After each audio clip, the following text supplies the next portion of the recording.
welcome this evening to Millersville University. We are enjoying the first day of our International Policy Conference, and we are thankful that all of you are here for this evening's keynote speech for our International Policy Conference on the media. So, to set the stage for us this evening, I'm going to introduce our president, President Daniel Wuba. He is going to speak for a few moments about the conference and about our topic, and then he will be followed by Mrs. Ann Womble, one of our dedicated Council of Trustee members, who is going to introduce her good friend and our guest speaker, Mr. John Gizzi. So without any further ado, I introduce our president.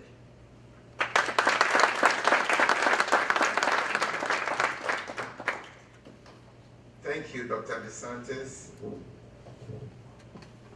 We have quite a crowd here.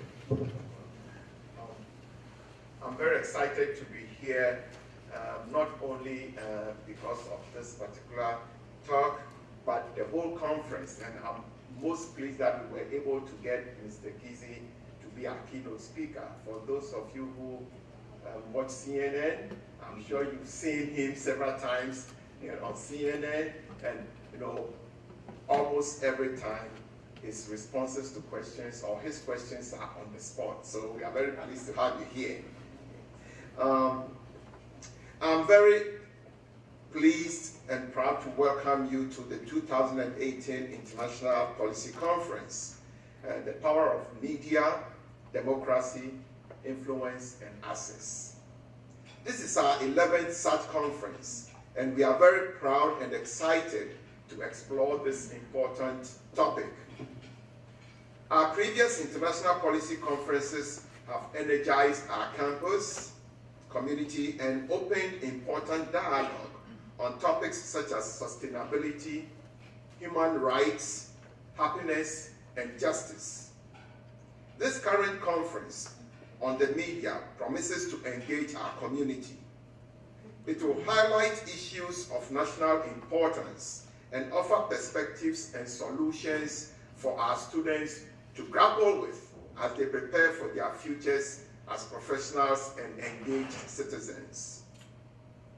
One of the chief characteristics of this conference is our commitment to present an issue from a wide variety of conceptual and disciplinary perspectives. Our media conference is no different, as we seek to understand the power of the media through political, economic, scientific, and social frameworks. Our distinguished speakers are covering issues from social media and campaign financing to issues in science communication and mental health. Why is this topic so important to explore? Media, in all of its forms, is an integral part of our lives and present all around us. It has the power to educate the public, archive the past and present, and influence attitudes and opinions. With these critical roles in mind, how the media covers and presents information to the public is an ever-present concern that continues to garner national attention.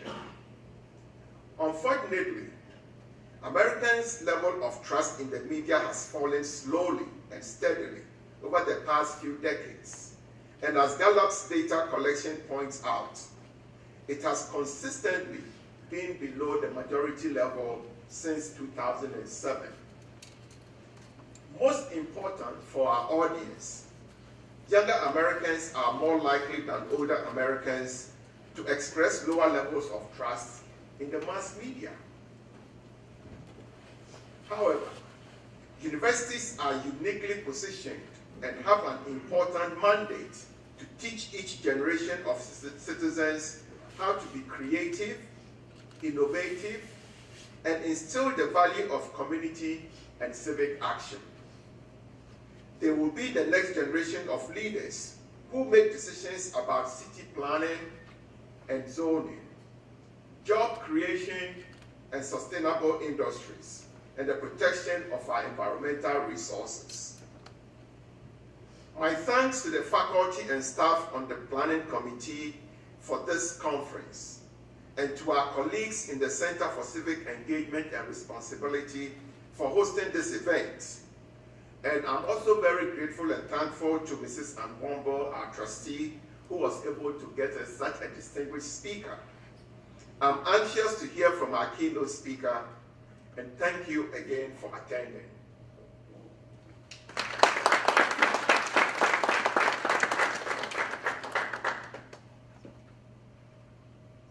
Good evening, everyone. Good evening. I'm Ann Womble, trustee. Thank you for the introduction. And so I'm here tonight to introduce you to a friend of mine that I have known for 28 years. And the story behind that is that when I was just out of college, I worked for just a little while in the Florida legislature, awaiting the dream job that I really wanted on Capitol Hill in Washington. And once I secured that job, I told my boss in Tallahassee that I was moving to Washington and going to work for a member of Congress. And he said, well, if you're going to go to Washington, there's one person you have to meet, and that's John Gizzi. Now, John at the time, he's currently, as you know from his biography, is a White House correspondent and chief political correspondent for Newsmax. But at the time, he worked for a publication called Human Events. And really, I was told, I didn't believe it until I met him and it was confirmed. He truly is the man in Washington who knows everyone. And tonight, I know he's made his way around the room, hopefully extensively, but he will remember you too, and he will remember your name. And I've had the pleasure of introducing John to Lancaster audiences. I think this might be the 6th time in the past 8 years. And darn if he doesn't come back every time and remember everyone's name. So next time he's in town, please come out and he'll know you too. So I'm going to leave his official biography to you to read in the brochure tonight. But John and I have had a fun day. With my friends Dick and Bonnie, we picked him up at the train station today around 12:30. We had a lovely lunch. You'll see from John's talk that he has just encyclopedic knowledge of politics, international affairs, and all sorts of things. But he also happens to have encyclopedic knowledge of old Hollywood movies. And a friend of mine, a dear friend of mine in town, she and her husband recently lost their son. But this gentleman is a Hollywood movie buff as well, and in fact has written books about Hollywood movies. So I thought, as a nice treat to Barbara and Greg, I wanted them to meet John. So I had about an hour and a half this afternoon of sitting there quietly drinking my coffee while the two of these went on and on and on and on and on about Hollywood movies and actors and actresses from the 1930s and 40s I'd never heard of. Okay, so this is the kind of mind we're dealing with here with John. But one thing I did notice, John, today, I've been having kind of one of those proverbial bad hair days. And I've been pushing my hair out of my face all day. I noticed something about John. John Gizzi never has a bad hair day. But if you watch from now on, C-SPAN, CNN, other media outlets, you'll oftentimes see John Gizzi being called on by Sarah Huckabee Sanders, the White House press secretary. And this is a little bit friendlier administration, if you will, for conservative-leaning reporters like John is. So that's why he's been called on, I think, more frequently in the past several years than maybe before. But enough from me. Let me introduce you to John. And the very best part of whenever John talks is the Q&A afterwards. So hang on, get your questions in your head, because that's the most fun time. And you can, throw anything you want to at him, because he can handle it. Ladies and gentlemen, my good friend, John Gizzi.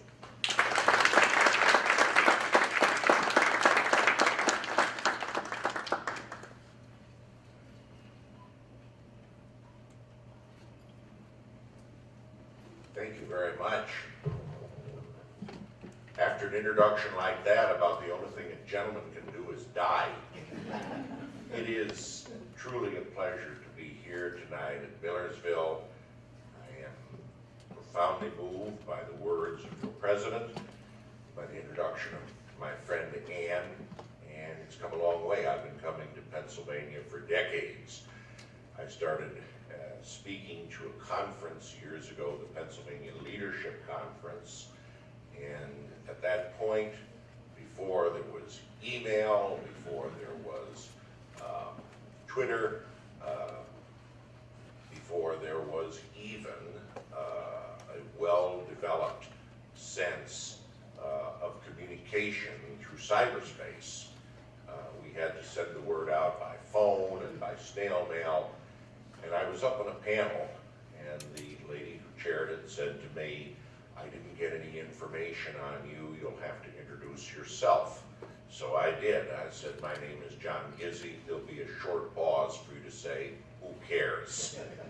Well, it is an honor and a pleasure to be here tonight. William Butler Yeats once said that education is not filling up a pail, it's lighting a fire. And that speaks volumes about your institution. You are an institution that is grasping the edge of tomorrow all the time, anticipating what the issues and the crisis will face people like Alex and Aaron tomorrow, and then developing curriculum that adapts to it and to their future. It speaks a lot about your president, President Wuba, someone who strides across the continent and brings the best of both worlds to this institution. And it speaks a lot about Ann. As she mentioned, I've known her for 28 years. When we first met, we hit it off right away. Both of us loved politics. We loved the excitement that was Washington, D.C. We had the thrill of seeing people that we'd only seen on the news before, read about in papers, in person, and so we got along and became friends right away. There was only one major difference. She got over it all. I never did. So here I am tonight with you. You know, I'm going to speak about controversial things. I'm going to talk primarily about friendship that's grown brittle, frozen, and in some cases broken. That is the relationship between the press and civil society. And I'm going to talk about technology and history that plays such a role in the communication of today. Technology that was designed to make communication and the news driven to the reader and the listener faster, but in the process severely limited the ability to fact check, the ability to check quotes, and in the process caused tremendous tension between those who cover the news and those who make it. And hence the genesis of the term we hear a lot these days, fake news. I'm also going to talk to you about the history of a very changing relationship between the press and those in the public arena.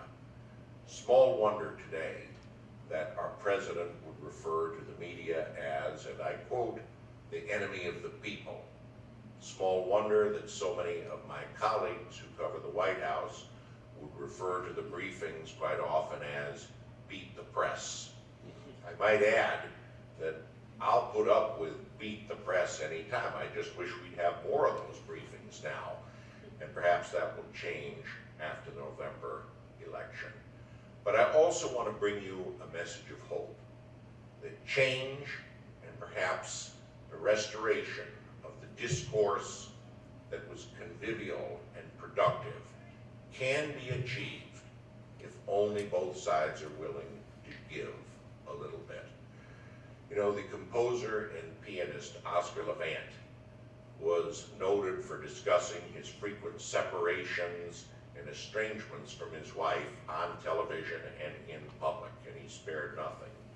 At one point when he and his wife were separated, he told an interviewer, "It's too late for flowers, but it's too early for chocolates." I don't believe that the restoration of a warm relationship between press and civil society is too late. When I was a kid, I hated people who said when I was a kid. Now I say it all the time.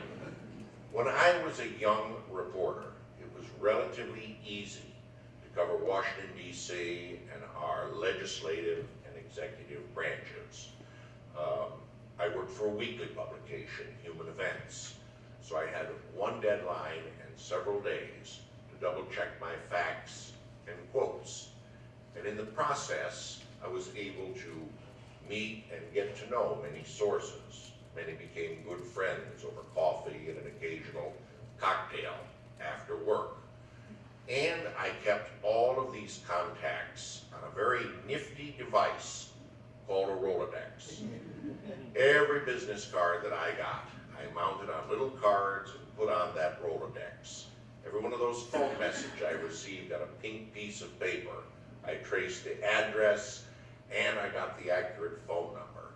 And they all went into the Rolodex.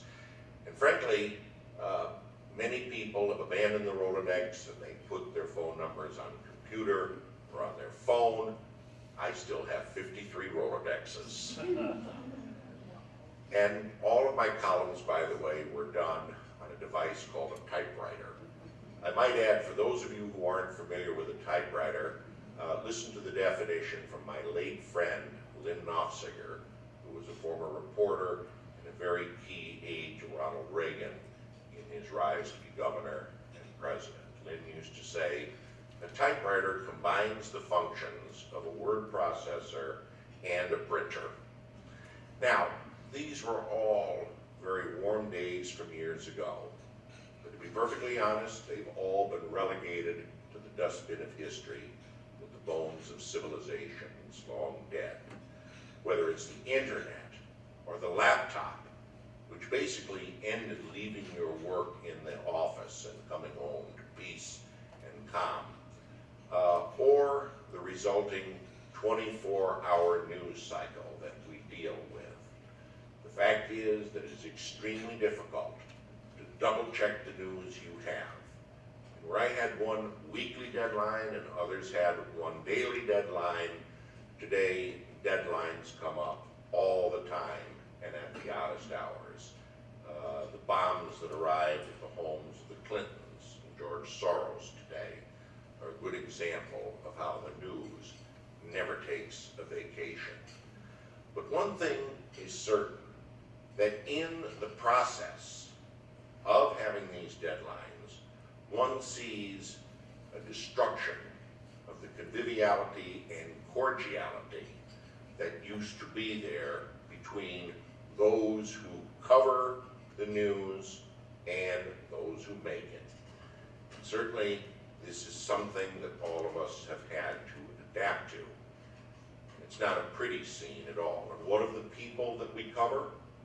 Well, they're putting barriers between reporters and all others seeking news.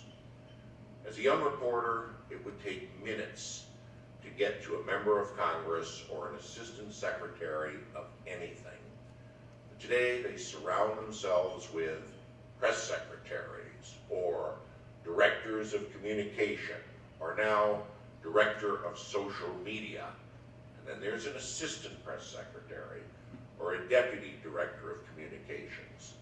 Last year, $100 million in tax dollars were spent on the salaries of these spokesmen and press secretaries in the U.S. Congress alone. Never has so much been spent by so many to tell so little. And of course, as a result, one senses a feeling of hostility that's out there. The conviviality is gone. That's all the product, frankly, of technology and of an attempt to get news out to people faster. In terms of history, one should remember three key factors that essentially wore down, in some cases wrecked, relationships between the press and civil society. For most of the period that there has been news, there's been a very warm relationship between government and the press. In fact, an Austrian playwright once said of the First World War, the European wars were started because diplomats lied to reporters and then they believed what they read in the papers. All of this has changed in my lifetime. And there's three factors to note recorded in modern history. First was the Vietnam War. At a time when war could be seen on television that very evening, and reporters were swarming on the scenes and watching things, we got very different interpretations of the war. Some reporters were disgusted at what government was telling them about the end of the tunnel being in sight and the war continuing. The Tet Offensive in early 1968, 50 years ago, was one that broke the back of the enemy and could be seen as the greatest victory of the United States and the Republic of Vietnam. Yet in seeing the horror and seeing enemy troops on the steps of the U.S. Embassy in Saigon, quite a different picture was presented by the media. So again, you had both sides coming out of Vietnam with bad feelings and distrust about one another. The other is something that happened a half a century ago, 2 weeks from now, November 5th, 1968, the election of Richard Nixon as president. Mr. Nixon was a brilliant man, but he was also someone who had a very cold and hostile relationship with reporters most of his political career. In fact, going back to his days as a young congressman pursuing communist infiltration within government. Theodore White called it Nixon's bad press as far back as 1960. When he was elected president, it was very easy to see the downright hostility that would come between the White House and those who were reporting on it. The final step is what I'm sure many of you can guess, Watergate. Tom DeFrank is a colleague of mine and a good friend. He's been covering the White House before there was the famous briefing room you see on TV. And he points out that Watergate was something that led to a very major deterioration of the press. Interestingly, he also cites the fact that many reporters were jealous and became more ambitious after Watergate. As he told me once two no-name reporters named Woodward and Bernstein had to tell us what they did, we became more doubtful of the people behind that podium and those who were spokesmen for the administration and government. This would continue under a succession of press secretaries. But even in the spirit of adversity, there still was enough warmth and openness in the press room to get answers to questions. Tom also noted that while Richard Nixon hated Newsweek, which he represented in the White House press room, and I quote, "I could always get time with Ron Ziegler, the press secretary, from 1972 to 74 to answer all of my questions." Now, since then, there's been querulous attitude about the spokesman that we see in the White House, leading to the present sense of tension that you see on TV, confrontation between the press secretary and reporters, and then finally protracted periods without a major press conference. Watergate was the final stage in that. But in the end, it has to be said, the technology, the speed of deadlines, the rise of cable news, talk shows that bordered on entertainment and amusement, and of course, those deadlines that come more than every 24 hours were the instrument in accelerating the hostility you see now. To quote my friend Tom DeFrank again, on any given day, you will find opiners and analysts on television who know very well that their key to more appearances on television and more well-paying speaking gigs comes from being more provocative on the air. Even harsher in his assessment was another friend, Adam Clayton Powell III, the head of the U.S. Diplomacy Council and an authority on the modern media. He points out that the hatefulness that has replaced discourse and, yes, journalism is something that is setting us apart. And we are hateful and we are apart because we have let the media, for its own cheap profits, turn news reporting into entertainment. And we have no one to blame on this but ourselves. We've let it happen. So what to do at this point? Can the convivial relationship between press and civil society ever be restored? Can there be discourse and conversation replacing the hostile relationship, again known by the euphemism, beat the press? I believe it can, but it's going to take a little bit of a pilot project and a little bit of understanding on all parties involved. Let me give you an example. 60 years ago, Edward R. Murrow of CBS News said, "History will be what we make of it. If we continue in the direction we are going in now, history will have its revenge, and it will not limp in catching up with us." Therefore, it is a time to try something different. Could not, for one night, Sean Hannity give up his program and its usual format and instead host a panel with a very serious discussion on climate change, just how important it is? Could he not include both the public officials who cover it and the reporters who deal with the issue and question them?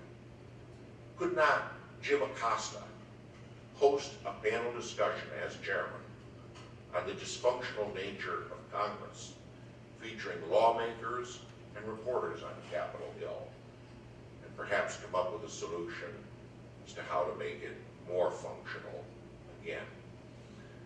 I believe these things are possible to do, and they can be done with civility and gentility. And it's up to the press and it's up to public officials to have this discussion. Now, there are those in the corporations who will say, television that does not arouse, that does not divide, that does not entertain, is not worth having on the air. It won't have a profit. Maybe they're right.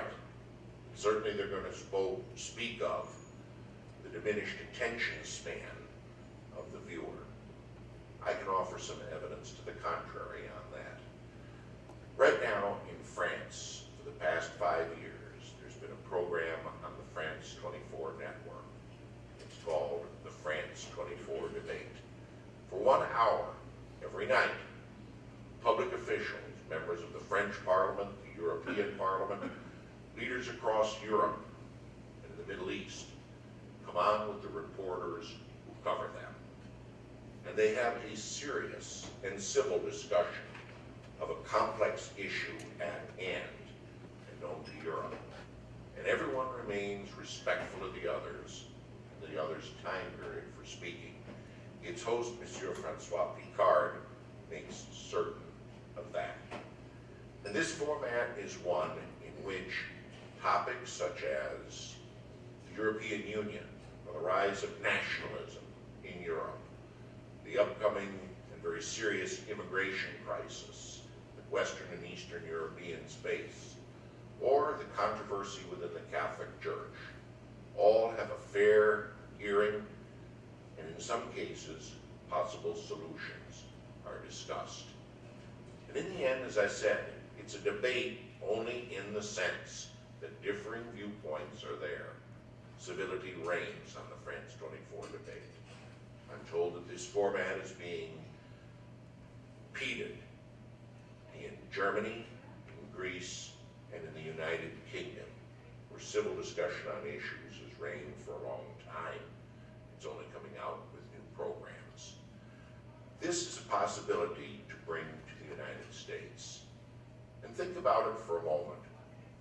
If, for example, it is experimented with and tried on just a pilot basis, then just maybe people will stop saying that Sean Hannity reads from the playbook of the Republican National Committee, or that Jim Acosta works for the Clinton News Network. Put another way, what do we have to lose? Quite seriously, if news is only there to divide and to entertain and to arouse, then we've already lost the battle of communication and of news reporting. The function of news, to again quote Ed Murrow, is to inform, to illuminate, and to inspire. And this can be done. Failure to do so can only mean that we will leave media, television, as a flickering box of tubes and lights and a screen. And that's how it will be. So therefore, let's go ahead. Let's try some new things, and let's try a little respect. And keep that in mind as you go forward in your studies. And also remember the words of Proverbs 10:19. When words are many, sin is unavoidable. But he who says little is wise. Thank you very much.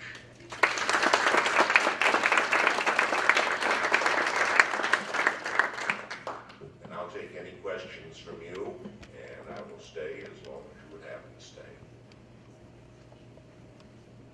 Surely you have some questions out there. No, I want this young lady out. Talk to me. Young lady. Yeah. I'm sure you've seen the media bias chart that's been out there and does the ranking of reputable news in different areas. Sure. And in the spirit of Ginsburg and Scalia, that reasonable people can differ, Anne introduced you from being slightly on the conservative side of the media. For people in this room, if they were wanting to really consume media that would give them honest and frank, newsworthy perspectives from both sides, could you give like two, I would say, slightly less conservative, liberal and conservative, that you would say, these are really great outlets for you to be consuming to get a broad perspective of opinions in a newsworthy environment? Wow. I'll be happy to do so. First of all, one of the things that makes it very difficult to deal with fair news is that so many people are reading online. How many of you get your news online? How many of you read newspapers? Still very healthy, and it's a healthy combination. That gives me hope, and that's very uplifting.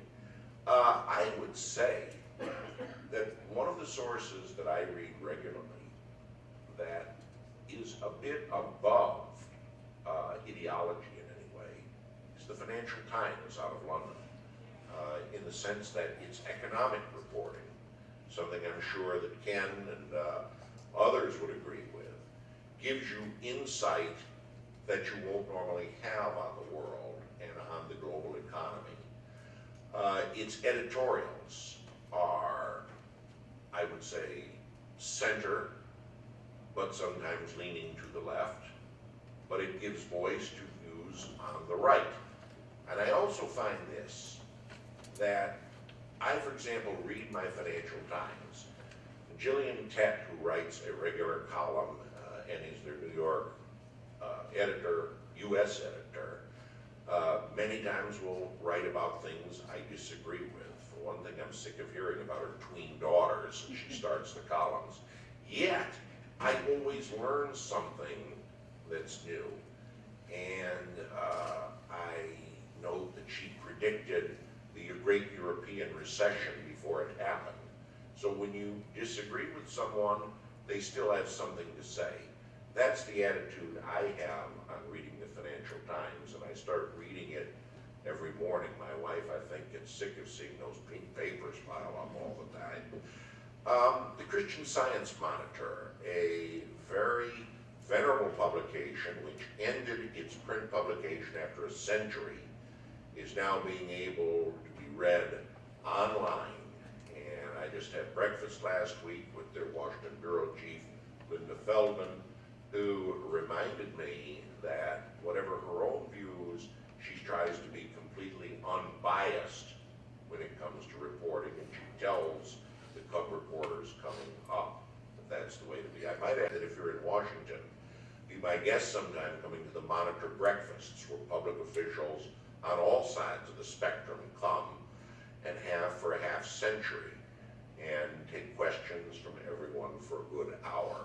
So I think that's a pretty healthy start to begin the day with the FT and the Christian Science Monitor, be it online or in print. Anybody else? Yes, young man. I don't have a very crazy question. I just want to know if you think that when you were talking on the European structure as far as like when it with the media. Yes. I want to know if you think that, and you see how you gave a solution of how they were doing over there. I want to know if you think that America, how our attitude is towards and how cocky we are, like America itself. You think that that structure will work over in America? I'm willing to try it on a pilot basis, and I'm willing to see how a civil discussion with people in public life and reporters who cover them, with the ground rules being respect for one another, would work. And as I mentioned, the corporations would say, and the shareholders would agree, that they might be losing sponsors or losing profit. But at the same time, they might restore a little respect to the media that would draw others to listening to the program. There is an American precedent for it, and we were just discussing earlier at dinner, William F. Buckley Jr., a great commentator, writer, author, a mentor to me. He was a man of the right, one of the founding fathers of the American conservative movement. But he was also someone who, on his program Firing Line, always had people of different viewpoints on, from Norman Mailer to John Kenneth Galbraith, the liberal economist, to any of the prominent liberal figures of the time. And the one person who would never appear with him was the late Senator Robert Kennedy. And Buckley was asked why Kennedy wouldn't appear. He said, "Why doesn't a sausage want to go through a meat grinder?" But one of the things Buckley told anyone who worked in National Review, his publication, or anyone who participated in Firing Line, was that you show respect for the people you differ with at all times. And the program was on public television. He always had to get funding to put his own program on the air. And I wouldn't want to say it's what its ratings were or anything, but the show lasted for quite a few years. And in fact, I recently wrote a tribute on what would have been Firing Line's 50th anniversary. And I can tell you, watching people who were the same age as everyone in the room sit and watch the clips of Firing Line from its heyday does give me hope that that kind of program could work again if the right person is there, man or woman, conservative or liberal, who can be the panel chairman. Yes? At what point do you think there's no point of return? Like, do you think that there's a small window that we have to fix this, or do you think there's a lot of time to be able to change it? I would rather do it sooner rather than later. And I find that, like in anything I do job-wise, that the more you put off something by day or even by hour, the less likely is that it will get done. I was telling Lori Lehman earlier, she had me fill out some forms to come as a speaker, and I decided to do it right away because you're causing more problems when you don't fill out important forms, when you don't return a call, when you don't do anything. So I would say that it's important to deal with it sooner rather than later.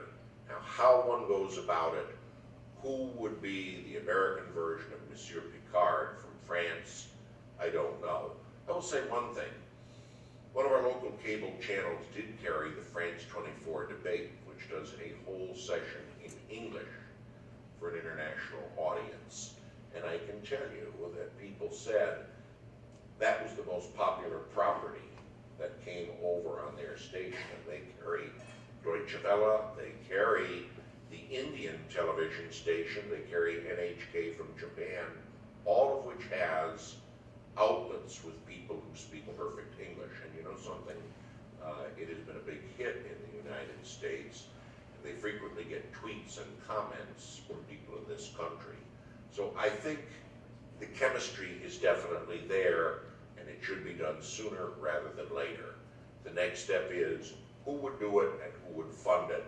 And that one I don't have an answer yet. And With all due respect, John, we have a president who derives a good deal of his popularity from his base. By the second we all start to think that we're becoming a little bit more civil, Yep. ruins that with the next tweet. mm-hmm. So, really, what would you say about that? I have a feeling, a hope, a prayer, that he's going to recede a little bit, particularly in talking about reporters, because of what happened to Jamal Khashoggi. It's very serious business when you start attacking reporters and singling out people, and then you see what happened to a very courageous person, by the way, who was not afraid to take on the rulers of his own country, who are just degenerates, frankly, in the way they operate. And anyone who has dealings with Saudi Arabia will agree with me on that. And I have to say, that is a problem. You're not going to get an argument from me. And one also has to realize that whenever the president says these things, many people just simply excuse him on it and don't want to take him on it. The only thing I can tell you is that my hope is that after the November election, there will be a shakeup in the administration. I can tell you right now, there'll be a new White House chief of staff, and I think he'll change the cabinet in some ways, and very likely get rid of the family members who are in the government. These are all problems, having people who don't criticize you around you, and I think when that is changed, you'll see some changes in the man himself. We can continue this discussion after November. Perhaps you might like to invite me back, and we can go from there on it. Yes, my friend. I'd like your comments. Mr. Rosenblatt. Yes. Your comments about respect and civility is really important. And I think it's one of the dynamics that we have is that the language people use in politics certainly contributes to the presence or absence of respect and civility. One of my biggest pet peeves is on the Republican side, the constant referral to the Democratic Party as the Democratic Party, which is a slur because it is a proper name of the Democratic Party. What's the role of the media in changing that behavior, in calling people out who use that, who look at that, talking about stories where, I guess I see a lot of people making civil overtures using the slur. And it seems like give with one hand, take with the other. What's the media's responsibility in that conversation? The media's responsibility is to do the right thing, quite frankly. Whittaker Chambers once said, we do things not because they are probable, but because they are right. I never refer to the Democratic Party as the Democrat Party, and I will never forget, more than 10 years ago, the then White House Press Secretary Tony Snow at one point was in a heated discussion about the Bush administration when Democrats controlled Congress, and there was a steady drumbeat of war and confrontation between both sides of Capitol Hill, and he once said the Democrat Party. And he was called on that by my colleague, whom you see at the same press briefings, April Ryan from the Urban League, why did you say the Democrat Party? And he stopped and said, I didn't think, and I was wrong. It's the Democratic Party. And he did it right there, and I don't think he ever did that again. I might add that the term Democratic Party, that was actually started by Republican President Herbert Hoover in the 1920s, and it has been picked up over the years by presidential candidates. But I also find that when you call names, you don't win people over. Ronald Reagan always said his problem was not with the Democratic Party, because there were a lot of fine folks who were Democrats. It was with their leadership and the direction they were going. And I remember a friend of mine who was just recently at Millersville, former Congresswoman Melissa Hart of Pennsylvania, told me, please don't refer to pro-abortion Democrats. Use the term pro-choice, because that's what they like.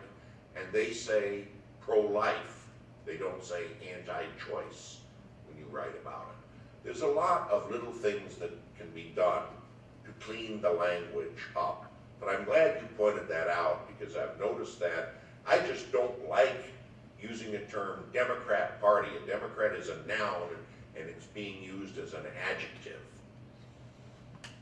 I might add a good reading on this that I recommend is Language and Thought in Action by Dr. S.I. Hayakawa, where he talked about the power of words and when to use proper terms for things and use respect. And he also talked about how words can lead to get demagogues rising. Anybody else? Yes, sir. I agree with what you said about civility, and especially trying to improve the relations between media and people. Trust also. But you said inform, illuminate, and inspire is the role of the media. And I would probably stop short at eliminate, and you can rebut this if you want. But, Illuminate. Yeah, because I think the media is possibly inspiring a little too much these days, especially being so irresponsible on a lot of fronts. One of my favorite quotes, I might be chopping up a little bit, but it's freedom of speech is pretty much useless unless the people who are using that freedom of speech are thinking for themselves. And I don't think it's good when the media is influencing the people so much. I think it's simply to be a magnifying glass and a flashlight, if anything, on governmental doings. And it's not by accident that the First Amendment puts freedom of speech and freedom of press together, because they do go hand in hand. But I think the media, especially on both sides, CNN, Fox News, I mean, they're both very irresponsible nowadays and influencing people and misrepresenting at the core of what the issues are, what people should really be concerned with. A lot of times it's petty nowadays when you turn on the news, or if you look online and read the articles, it's not really having to do with anything of significance. It definitely is irresponsible that the media goes as far as to inspire nowadays. I agree with you on that, to the point that one has to segregate straight reporting from opinion. And when that can be done, we take a right step in the direction toward eliminating those things that you speak of, correctly, I believe. And at the same time, there has to be a degree of sensitivity as to what is news and what perhaps should be reported but not dwelled upon. When that Anthony woman murdered her child and then went out dancing, or was accused of it, it was made to be a major news story for days, to the point that it made many people disgusted with simply the news reported on it. While it was an important story, the sensationalism and the downright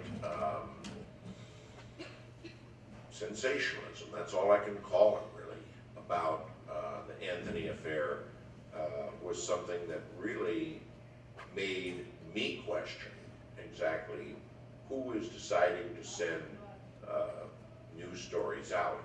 That other flight that disappeared for the longest time, that was over India at one point, it was so focused on by the press, and made to be such high drama, and we should be concerned about the families that are there, but not to the point where it's listed as breaking news every hour.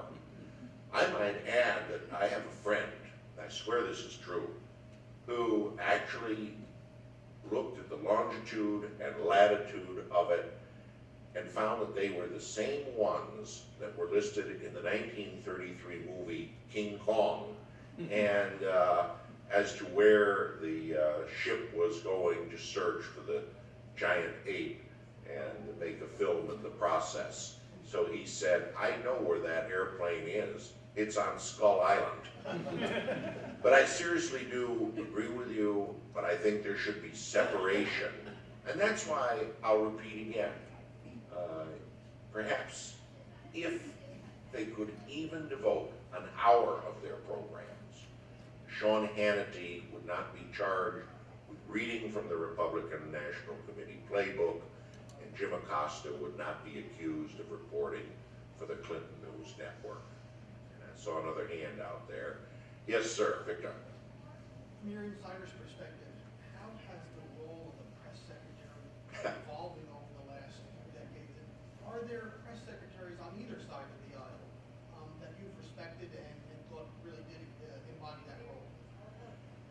I actually like most of them on both parties at the White House. I think part of that is the fact it was an honor and a privilege to be one of 250 people who had a hard pass and could cover both the president and his spokesman or spokeswoman. As I mentioned, Tony Snow was a professional journalist. He had been an editorial page editor, interviewed my wife in 1986 when she was in politics in Michigan, and he worked for the Detroit News. He'd love to say I knew his wife before he even met her about me.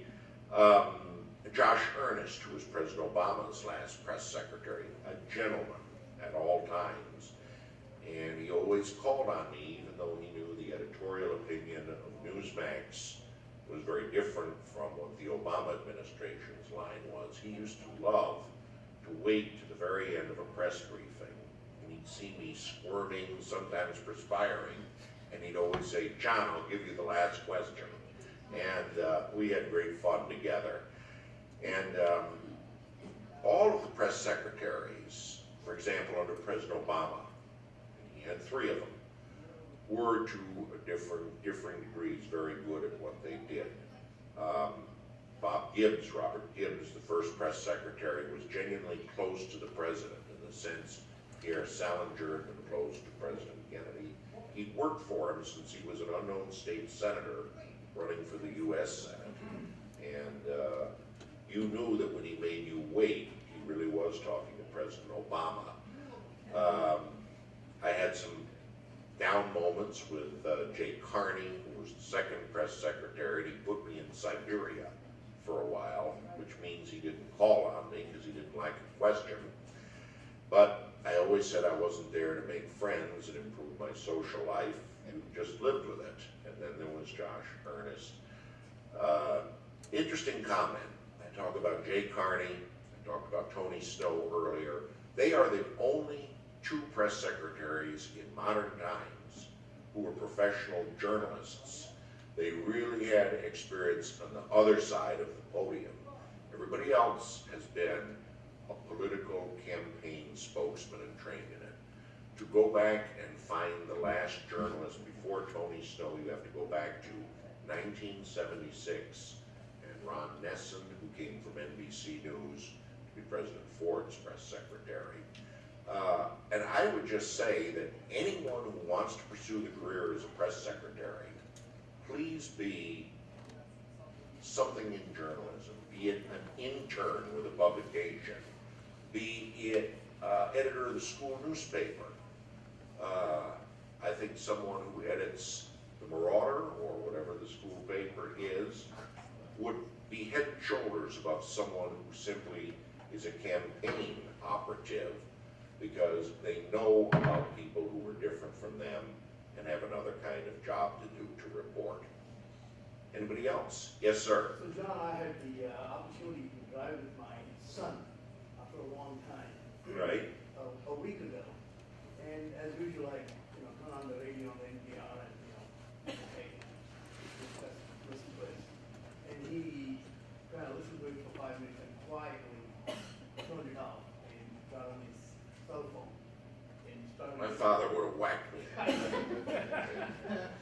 He quietly turned on his cell phone with all kinds of different podcasts. And the point I'm trying to make is the millennials in the current generation are very savvy.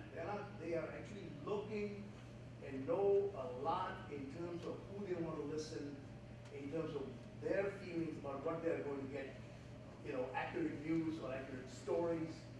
And then he switched on to, and I didn't know that it was BBC, but he switched on some other news channel. I said, wow, that's good, And I'm listening now.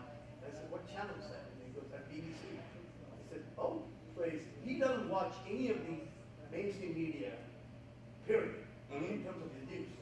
And all of the younger generation, they're looking at sources even outside this country to learn more about our own country, because the news media here have lost their trust in terms of representing whatever they're covering in their mind in an article. You have just made the case and seconded my call to study the model in France of the France 24 debate. And I totally agree with your son on the BBC. I'm a frequent guest on BBC television and radio, and it is a different world. My friend Jamie Kumarasamy from the BBC is frequently a chairman of programs on different subjects. We had one about whether the personal lives of politicians should enter into the public arena. It was a discussion based on Francois Hollande, who was president of France a few years ago, and went through the separation from one partner or compagnon, as they say, for another that he went to see on a motor scooter wearing a helmet. It's gotten a lot more involved and personal since then, but we had a very nice discussion.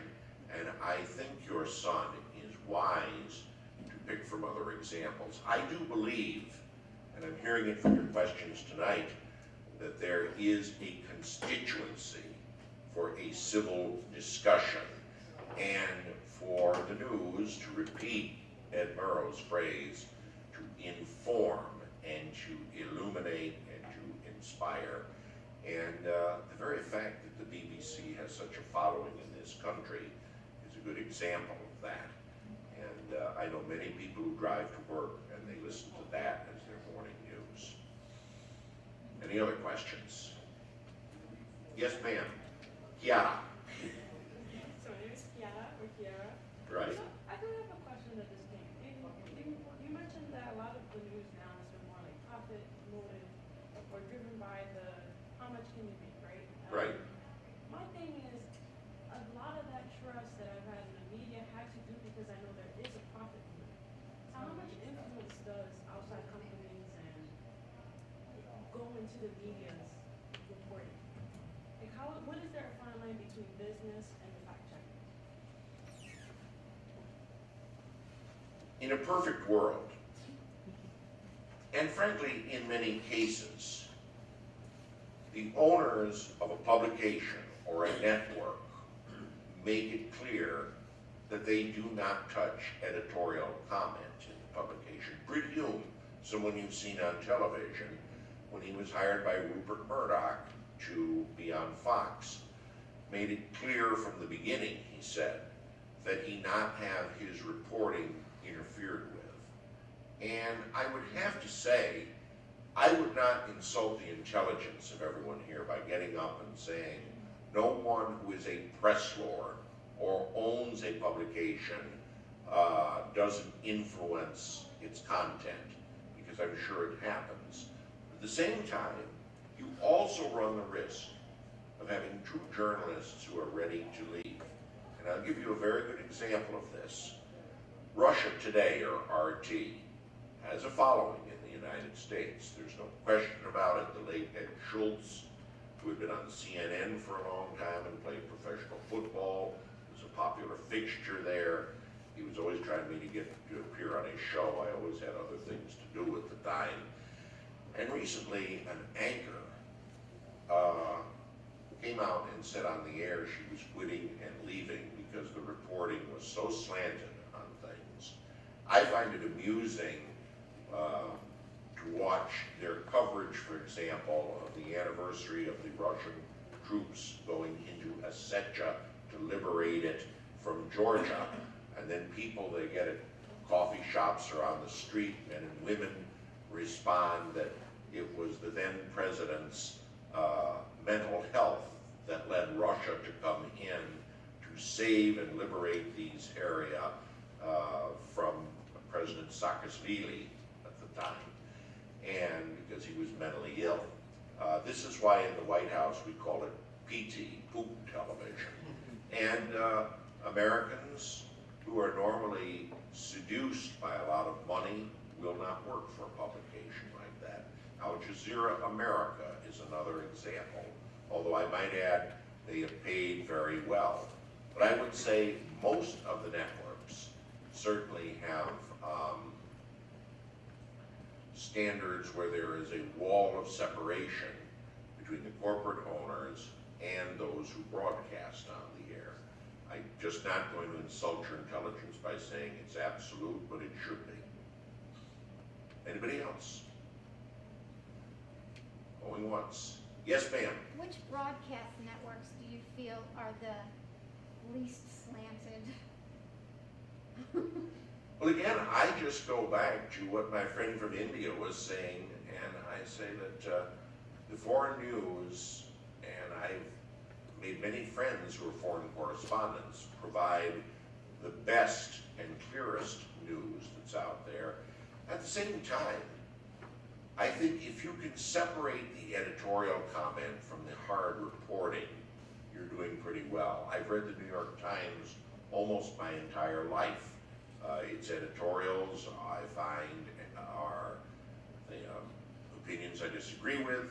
Its op-eds I disagree with. Its foreign news, for example, or its reporting on Congress is very clear.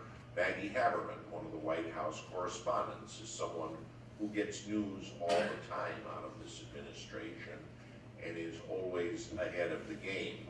So I certainly will trust a number of named publications as long as I can separate their editorial views from their hard reporting and facts. The Wall Street Journal, which is probably center-right, would you agree with that, Ken? And, yeah.